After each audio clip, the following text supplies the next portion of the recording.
করে সন্দেহ ভাবে তাদেরকে জেগে উঠিয়ে এনে পিটিয়ে পিটিয়ে বেঁধে হত্যা করেছে। কিছু বলার নেই, বলা যাবে না।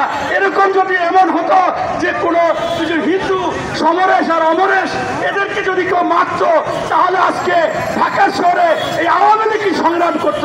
এজন্যই শেখ হাসিনা বিরল, কারণ ভারতকে সবকিছু দিয়েছে। এই শেখ হাসিনা বিরল এজন্য আজকে ভারতের সাথে কারসাজি করে 2009 সালে ষড়যন্ত্রমূলক নির্বাচনে জয়লাভ করেছে।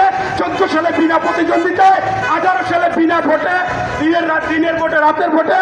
এরপর বর্তমানে দামি স্বামী এই আওয়ামী লীগ এই ভারতও স্বীকার করছে এবং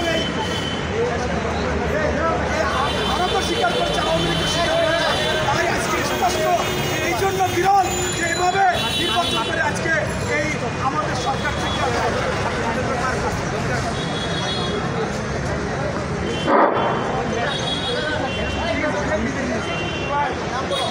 এ পর্যায়ে বক্তব্য রাখবেন চলমান রাজনৈতিক আন্দোলনের আরেক সুপরিচিত ব্যক্তিত্ব, বরিশালের কৃতি সন্তান, বাংলাদেশ জাতীয়তাবাদী দল কেন্দ্রীয় সংসদের অন্যতম সদস্য জনাব আবু নাসের মোহাম্মদ রহমতুল্লাহ।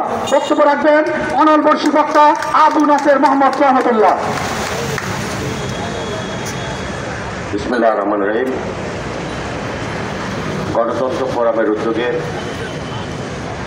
সীমান্তে বাংলাদেশি নাগরিক হত্যা এবং ভারতীয় আগ্রাসনের প্রতিবাদে আজকের এই প্রতিবাদী অবস্থান কর্মসূচির সংগ্রামের সভাপতি, গণতন্ত্র ফোরামের সভাপতি জনাব আলহাজ খলিলুর রহমান টিপি ইব্রাহিম, শ্রদ্ধাভাজন প্রধান অতিথি, বাংলাদেশের জাতীয় রাজনীতির সাহসী ব্যক্তিত্ব, সাবেক বিরোধী দলীয় চিফ হুইপ, বিএনপি চেয়ারপারসনের উপদেষ্টা মণ্ডলীর অন্যতম সদস্য, বারবার কারা নির্যাতিত নেতা, মজলুম জননেতা জনাব জয়নাল আবদিন ফারুক।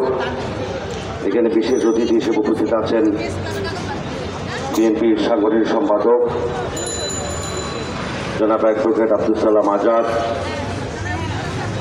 জাতীয়তাবাদী তাঁতি দলের সংগ্রামী সিনিয়র যুগ্ম আহ্বায়ক ডক্টর কাজী মনিরুজ্জামান মনির, এই সংগঠনের সাধারণ সম্পাদক জনাব ব্যারিস্টার ওবায়দুর রহমান টিপু, এই সংগঠনের সমন্বয়ক ইসমাইল হোসেন সিরাজি সহ বিভিন্ন পর্যায়ের নেতৃবৃন্দ, সংগ্রামী ভাই সব, আসসালামু আলাইকুম।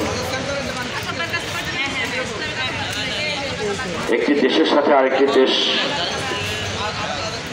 সীমান্ত থাকবে, এটাই স্বাভাবিক, এবং একটি দেশের সঙ্গে আরেকটি দেশের পারস্পরিক বন্ধুত্বপূর্ণ সম্পর্ক থাকবে, সেটাই স্বাভাবিক।